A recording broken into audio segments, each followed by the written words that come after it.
හරි ඉතින් අදත් සියලු දෙනාටම සුබ දවසක් වේවා. ආයිබෝවන් කියලා ප්‍රාර්ථනා කරනවා වෙන්ද වගේම. ඉතින් අද හම්බ වෙන්නේත් අලුත් වීඩියෝ එකකින්.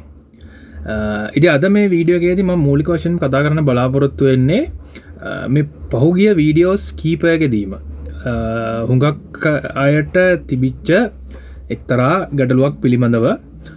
ඉතින් මම ඔය එන්ජින් බෝර් කිරීම පිළිබඳව වීඩියෝ කීපයක්ම මේ channel එකේ දැනට කරලා තියෙනවා. එතක මේ එන්ජින් ඔයිල් සම්බන්ධව වීඩියෝස් කීපයක් කරලා තියෙනවා. ඉතින් මේ කියන මාතෘකාවත් එක්කම ඊළඟට එන ප්‍රධාන මාතෘකාව තමයි එන්ජින් වල එන්ජින් ඔයිල් පිච්චෙනවා කියන සංසිද්ධිය. ඉතින් දැන් එන්ජින් එකක් ගත්තට පස්සේ කියන්නේ මේ වාහනයක් භාවිතා කරන එක්කෙනෙක් ගත්තොත් ඒ වාහනේ භාවිතා කරන කාලය පුරාටම එක පාරක් හරි මූණ දෙන එක්තරා ගැටලුවක් තමයි මේ එන්ජින් වල ඔයිල් පිච්චෙනවා කියන මූලිකම සංසිද්ධිය. ඉතින් අද අපි මේ වීඩියෝ එක කතා කරන්නේ මූලික වශයෙන්ම ඇයි එන්ජින් එකක ඔයිල් පිච්චෙන්නේ කියන කාරණය සම්බන්ධව. ඉතින් මගේ නම අචිත බෝධක. මම මෝටර රථ ඉංජිනේරු විද්‍යාව පිළිබඳ උපාධිධාරියෙක්. ඉතින් මේ වෙනකොට මම වර්ක්ෂොප් එකක් කරගෙන යනවා. පල්ල ඩිස්ක්‍රිප්ෂන් එකේ තියෙනවා මගේ සෝෂල් මීඩියා ලින්ක්ස්. විශේෂයෙන්ම ගත්තොත් Garage 97 Facebook page එකේ සහ මගේ පර්සනල් ප්‍රොෆයිල් එක ඔයගලන්ට ගිහලා ෆලෝ කරන්න පුළුවන්. ඒත් එක්කම ඔයා රත්නපුර ප්‍රදේශයට ඉන්න කෙනෙක් නම් යම්කිසි අලුත් වැඩියාවක් කර ගැනීමට අවශ්‍ය නැහැ. ඒ කියන්නේ මෝටර් සයිකල්ස් හෝ රථ වාහනවල පල්ල ඩිස්ක්‍රිප්ෂන් එකේ තියෙනවා මගේ contact details සහ workshop location එක. ඒවා හරහා මාව සම්බන්ධ කර ගැනීමේ හැකියාව පවතිනවා.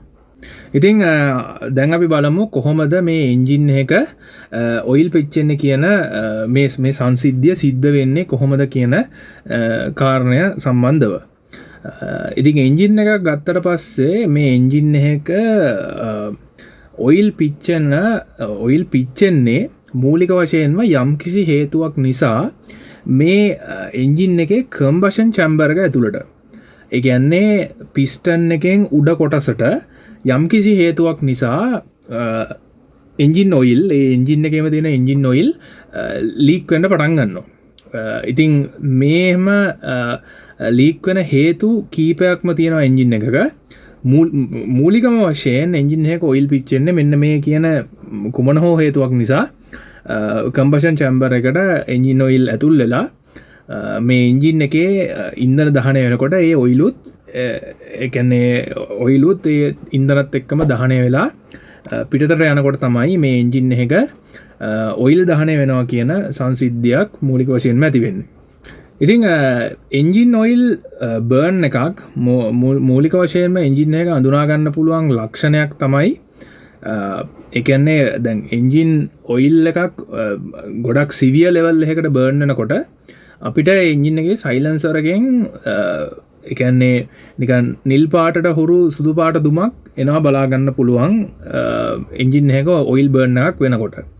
සාමාන්‍යයෙන් පෙට්‍රල් එන්ජින් එකක් ගත්තොත් පෙට්‍රල් එන්ජින් එකක එන හොඳට ටියුන් වෙච්ච ඒ කියන්නේ කාබියුරේටර් එන්ජින් එකක් නම් හොඳට ටියුන් වෙච්ච එන්ජින් එකක් හෝ EFI එන්ජින් එකක් නම් විසිබල් ස්මෝක් එකක් කියන්නේ හැට පේන දුමක් ප්‍රධාන වශයෙන් සයිලන්සර් එකෙන් එහෙම එන්නේ නැහැ. ඉතින් එහෙම දුමක් එකපාරට එන්න පටන් ගන්නවා නම් ඒ කියන්නේ ඒක එන්ජින් එකේ ඔයිල් බර්න් එක මූලික ලක්ෂණයක්. එතකොට එන්ජින් ඔයිල් බර්න් එකක් පටන් ගන්න අවස්ථාව කියන්නේ එන්ජින් එකේ ඔයිල් බර්න් එකක් පටන් ගන්න ආරම්භ වෙන අවස්ථාවක් අපිට දැනගන්න පුළුවන් ඊළඟ ක්‍රමවේදය තමයි ඒ වාහනේ ස්පාර්ක් ප්ලග් වල සුදු පාටට කුඩු වගේ බැඳිලා තියෙනවා මේ එන්ජින් ඔයිල් දහනය වෙනකොට ඇතිවන අතුරු ප්‍රතිඵලයක් හැටියට. දැන් හුඟක් අය මේ මෙහෙම කුඩු තැම්පත් වෙනවා කියන එක ස්පාර්ක් ප්ලග් වල දැන් එයාර් ෆියුල් මික්ස්චර් එකක් ලීන් වෙනකොටත් මේ වගේ සුදු පාට ගතියක් ඇති වෙනවා ස්පාර්ක් ප්ලග් එක. නමුත් එන්ජින් එක එයාර් ෆියුල් මික්ස්චර් එක ලීන් වෙනකොට ප්ලග් එක සුදු පාට වෙනවා කියන එකයි එන්ජින් ඔයිල් බර්න් එකක් වෙනකොට ප්ලග් එකක් මේ සුදු පාට කුඩක් බැඳෙනවා කියන එකයි හැම්පිටින්ම වෙනස් මේ කතන්දර දෙක. ඉතින් දැන් අපි බලමු මූලික වශයෙන්ම මේ විදිහට කම්බෂන් චැම්බර් එකට ඔයිල් ලීක් වෙන ක්‍රම මූලික වශයෙන්ම මොනවද තියෙන්නේ කියන කාරණේ සම්බන්ධව. ඉතින් එන්ජින් එකක මේ වගේ ඔයිල් බර්න් එකක් වෙන පළවෙනිම කාරණය තමයි ඒ එන්ජින් එකේ තියෙන සිලින්ඩර් එක පිස්ටන් එක සහ පිස්ටන් රිංස් කියන මෙන්න මේ කොටස් තුනේ ගෙවී යාම. දැන් එන්ජින් එකක් ගත්තට පස්සේ එන්ජින් එක පිස්ටන් එක පිස්ටන් රිං සෙට් එක සහ සිලින්ඩර් එක කියන මෙන්න මේ කොටස් තුනෙන් තමයි මේ එන්ජින් එකේ ප්‍රධානම කාර්යයන් දෙකක් සිද්ධ කරන්නේ. ඒ තමයි මේ එන්ජින් එකේ ඉන්ධන වායු මිශ්‍රණය දහනය වෙනකොට ඒ දහනය වෙන පීඩනය පිස්ටන් එක මත පවත්වා ගැනීම සහ එන්ජින් එන්ජින් එකේ යට තියෙන ඔයිල් සම්ප් එකේ තියෙන ඔයිල් මේ පිස්ටන් රිංග් සරහා උඩට ඇවිල්ලා කම්බෂන් චැම්බර් එකට දහනය මේ ඇවිල්ලා දහනය වෙනවා කියන එක වළක්ව ගන්න එක තමයි මේ කොටස් තුනෙන් මූලික වශයෙන්ම කරන්නේ. එතකොට මේ එන්ජින් එක දිගින් දිගටම ක්‍රියාත්මක වෙනකොට කාලයත් එක්ක මේ කොටස් වල සිද්ධ වෙන ගෙවීම නිසා මම අර කලින් කිව්ව කාර්යයන් දෙකම ඉෂ්ට කරන්න මේ කොටස් තුනට එන්ජින් එකේ අපොහසත් වෙනවා. ඉතින් ඒ නිසා එන්ජින් එකක මේ අන්ඩර් කම්ප්‍රෙෂන් අවස්ථාවක් එහෙම නැත්නම් ලෝ කම්ප්‍රෙෂන් අවස්ථාවක් සහ එන්ජින් එක ඔයිල් බර්න් එකක් වෙනවා කියන මෙන්න මේ කාරණා දෙකම ඒ එන්ජින් එකේදී අපිට බලා ගන්න පුළුවන් වෙනවා මෙන්න මේ කොටස් තුනේ ගෙවී යාමත් එක්ක. ඉතින් මේක තමයි එන්ජින් එකක ඔයිල් පිච්චෙන පළවෙනිම හේතුව. ඒ තමයි සිලින්ඩර් එක පිස්ටන් එක සහ පිස්ටන් රිංග්ස් වල ගෙවී යාම. ඉතින් මේ වගේ අවස්ථාවකදී එන්ජින් එකක් අලුත් වැඩියා කරලා නැවත යථා තත්ත්වයට පත් කිරීමෙන් ඒ එන්ජින් එකේ ඔයිල් බර්න් එකක් සිද්ධ වෙන එක නවත්වා ගැනීමේ හැකියාව තියෙනවා. එතකොට එන්ජින් එකක ඔයිල් බර්න් එකක් සිද්ධ වෙන දෙවෙනි ක්‍රමවේදය තමයි ඒ එන්ජින් එකේ වෑල් වල තියෙන වෑල් ඔයිල් සීල්. ඉතින් මේ වෑල් ඔයිල් සීල් කාලයත් එක්ක මේ වෑල් ඔයිල් සීල් වලත් ගෙවී යාමක් සිද්ධ වෙනවා. ඉතින් මේ දැන් එන්ජින් එකක් ගත්තට පස්සේ මේ වෑල් ඇතුළට එන්ජින් ඔයිල් බහින්නේ නැහැ. මොකද වෑල් එකක් වැඩ කරන්නේ වෑල් ගයිඩ් එකක් ඇතුලේ. මේ වෑල් ගයිඩ් එක ඇතුළට එන්ජින් ඔයිල් බහින්නේ නැහැ. එතකොට මේ එන්ජින් ඔයිල් බහින එක වළක්වා ගන්න මෙන්න මේ වෑල් ඔයිල් සීල් එකෙන්.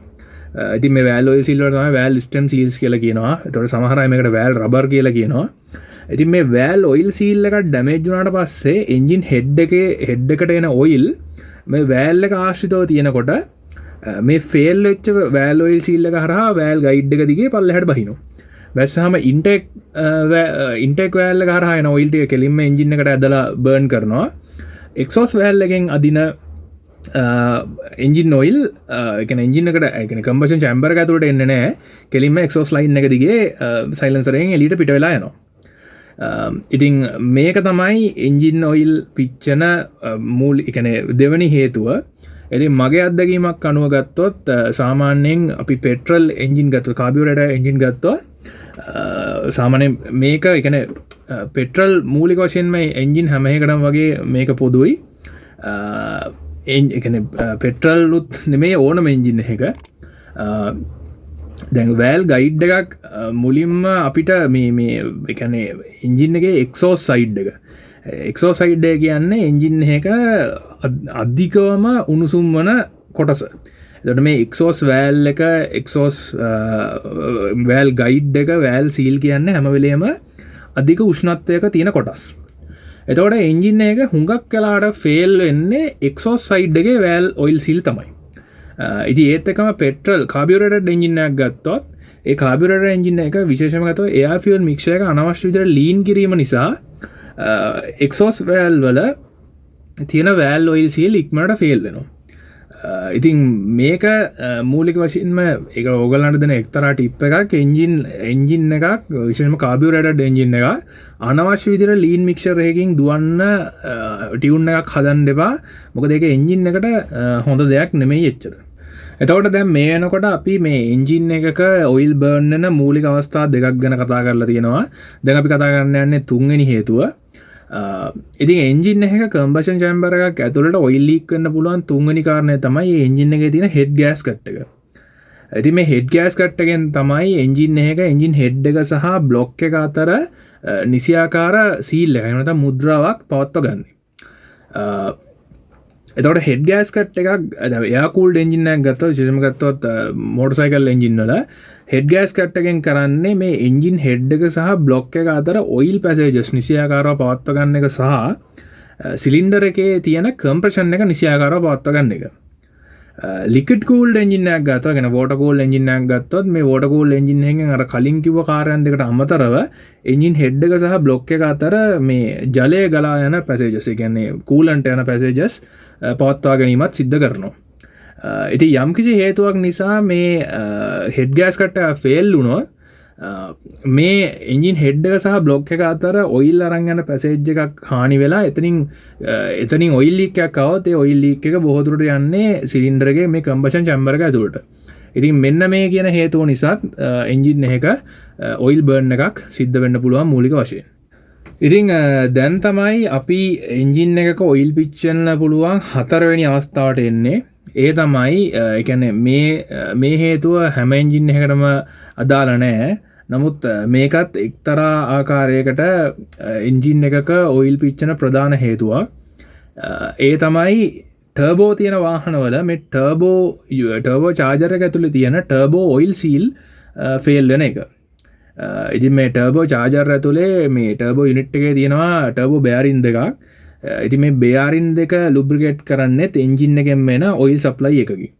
එතකොට මේ බෙයාරින් දෙකෙන් ඔයිල් ලීක් වෙන එක වළක්වන්න ඔයිල් සීල් දෙකක් තියෙනවා මේ ටර්බෝ චාර්ජර්ස් ඇතුලේ. එතකොට යම්කිසි හේතුවක් නිසා මෙන්න මේ කියන ටර්බෝ ඔයිල් සීල් දෙක ෆේල් වුණොත් ඒ ටර්බෝ ඔයිල් සීල් දෙකෙන් ඔයිල් ලීක් වෙන්න පටන් ගන්නවා. එතකොට ටර්බෝ එකේ එක්සෝස් සයිඩ් එකේ තියෙන ඔයිල් සීල් එක ෆේල් වුණොත් එතනින් කෙලින්ම එක්සෝස් ලයින් එක දිගේ සයිලන්සර් එකෙන් ඔයිල් පිච්චිලා යනවා. ඉන්ටෙක් සයිඩ් එක ෆේල් වුණොත් ඉන්ටෙක් සයිඩ් එකෙන් කෙලින්ම එන්ජින් එක ඇතුළට ඇදලා බර්න් වෙලා ඔයිල් එළියට යනවා. ඉතින් ටර්බෝ ඔයිල් සීල් ෆේල් වෙනවා කියන එක විශේෂයෙන්ම බලපාන්නේ ලොකුවටම ඩීසල් එන්ජින් වලට. මොකද ඩීසල් එන්ජින් එකක ඩීසල් රන්න වේ කියන අවස්ථාවක් ඇතිවෙන්න පුළුවන් ප්‍රධානම හේතුව තමයි ඩීසල් එන්ජින් එකක තියෙන මෙන්න මේ ඩීසල් මේ ටර්බෝ ඔයිල් සීල් ෆේල් වෙනවා කියන කාරණය. ඉතින් මෙතෙන්දි වෙන්න මේ ඩීසල් එන්ජින් වල තියෙන අධික මේ හයි කම්ප්‍රෙෂන් එන්ජින් එකක් තමයි මේ ඩීසල් එන්ජින් කියලා කියන්නේ. ඉතින් මේ ටර්බෝ ඔයිල් සීල් වලින් ඔයිල් ලීක් වෙනකොට ඒ ඔයිල් කෙලින්ම එන්ජින් එකට ඇදලා එන්ජින් එකේ තියෙන කම්ප්‍රෙෂන් එක නිසා ඒ එන්ජින් ඔයිල් එන්ජින් එක ඇතුළතදී දහනය වෙන්න පටන් ගන්නවා ඉන්ධනයක් විදිහට. ඉතින් එතකොට මේ ඩීසල් එන්ජින් එකක් පාලනය කරන්න බැරි විදිහට දිගින් දිගටම දුවන්න පටන් ගන්නවා. අපි ඒ කියන්නේ යතුරු ඕෆ් කරලා එන්ජින් එක නවත්තන්න හදුවා නවත්තන්න විදිහක් නැහැ. මොකද ඒ කියන්නේ ඒ එන්ජින් එකේම ඔයිල් තමයි ඒ එන්ජින් එකට ඉන්ධනයක් වෙලා එන්ජින් එක දාවණය වෙන්න පටන් ගන්න. ඉතින් මේ අවස්ථාවකදී එන්ජින් එකේ RPM එක පාලනය කරන්න බැරි විදිහට වැඩි වෙලා අන්තිමටම මේ එන්ජින් එකේම එන්ජින් ඔයිල් ටික ඉන්ධනයක් විදිහට කියන්නේ භාවිතා වෙන නිසා අන්තිමට එන්ජින් එකේ ස්නේහණය සඳහා ඔයිල් නැති වෙලා මේ එන්ජින් එක කියන්නේ අපි කියනවා ඒකට කැටස්ට්‍රොෆික් ෆේලියර් එකක් කියලා එන්ජින් එක පුපුරලා කුඩු වෙලා යනවා. ඉතින් මේ වගේ අවස්ථාවක් සිද්ධ වෙනවා කියන එක ඩීසල් එන්ජින් එකකට කොහොමත්ම හොඳ දෙයක් නෙමෙයි. මොකද එතනින් එහාට ඒ එන්ජින් එක භාවිතා කිරීමේ හැකියාවක් හම්බ වෙන්නේ නැහැ. ඊටත් වැඩිය ඒක හානිදායක වෙන්නේ ඒ ළඟ කවුරු හරි හිටියොත් තමයි. මොකද මේ වගේ මොකද ඩීසල් එන්ජින් එකක් කියලා කියන්නේ ඉතාමත්ම බර කොටස් තියෙන එන්ජින් එකක්. ඉතින් මේ වගේ කොටස් පිපිරිලා එළියට යනකොට මේ ඒ එන්ජින් එක හරියට නිකන් බෝම්බයකට හා සමාන කරා වගේ දෙයක් තමයි වෙන්නේ. ළඟ කවුරු හිටියොත් ඒ කොටසක් ඇවිල්ලා ඔළුවේ හරි කොහේ හරි ක්‍රිටිකල් තැනක වැදුනොත් අනිවාර්යයෙන්ම මරණයක් සිද්ධ වෙනවා. ඉතින් ලංකාවේ පවා එහෙම සිද්ධ වෙච්ච අවස්ථා තියෙනවා. මම මේ channel එකේම මීට කලින් ඔය ඩීසල් රන්වේ ගැන වීඩියෝ එකක් කරලා තියෙනවා. කොරේ බලපු නැති කෙනෙක් ඉන්නවනම් මෙතන උඩින් ඒක ලින්ක් එක ගැන මට මතක හැටියට මම ඒකෙදී ඔය ලංකාවේ සිද්ධ වෙච්ච මේ ඩීසල් රන්වේ අවස්ථාවක් නිසා ඒ සිද්ධ වෙච්ච එක්තරා පුද්ගල මරණයක CCTV ෆුටේජ් එක මම මේ වීඩියෝ එකේ දාලා තියෙනවා.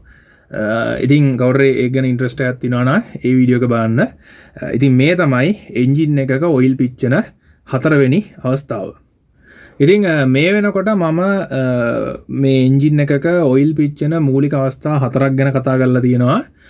ඉතින් ප්‍රධාන වශයෙන්ම මේ අවස්ථා හතර තමයි එන්ජින් එකක ඔයිල් පිච්චෙන ප්‍රධානම අවස්ථා හතර විදිහට තියෙන්නේ. ඉතින් ඕගොල්ලෝ මේ ගැන මීට කලින් මොනවද දැනන් හිටියේ කියන එක ගැන පල්ලෙහා කමෙන්ට් සෙක්ෂන් එකේ කමෙන්ට් එකක් දාන්න. ඒ වගේම ඉදිරියේදී මේ channel එකෙන් බලන්න අවශ්‍ය කරන දේවල් ගැනත් පල්ලෙහෙන් කමෙන්ට් එකක් දාන්න. ඒගේම නැත මතක් කිරීම කරනවා පල්ලා ඩිස්ක්‍රිප්ෂන් එකේ තියෙන මගේ සෝෂල් මීඩියා ලින්ක්ස් ඕගලන්ට ගිහලා ඒවා ෆලෝ කරන්න පුළුවන්. ඉතින් අදට මේ වීඩියෝ එක මෙතන නවත්තනවා. සියලු දෙනාට සුබ දවසක්. ආයිබෝවන්. ජය වේවා.